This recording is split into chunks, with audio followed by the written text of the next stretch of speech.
তোর এই অপয়ের হাতে আমি কোনো কিছু খামু না। কত বছর ধরে তোর বিয়ে হয়েছে, একটা সন্তানের মুখ দেখতে পারছো? দেখাইতে পারছো নাতি নাতনির মুখ? তোর কতবার খুশি বাইরে দুলাভাই, আপনি আমার ঘরে ঢুকে দরজা লাগাতেছেন কেন? দুলাভাই খুব খারাপ হয়েছে, কিন্তু দুলাভাই আমি সবাই নাকি আবার করবো কিছু।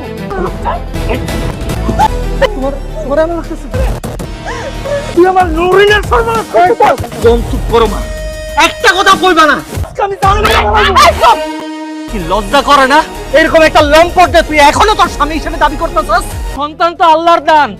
আল্লাহ আমারে আর নরিনের সন্তান দেয় নাই। এখানে নরিনের কি দোষ? আর নরেনের কথা শুনে ফেলাইছিলাম। তুমি আমার মাথায় হাত দিয়ে কও, তোমার সমস্যার কারণে তুমি বাবা হইতে পারবো না, এই কথা তুমি কাউরে কবা না।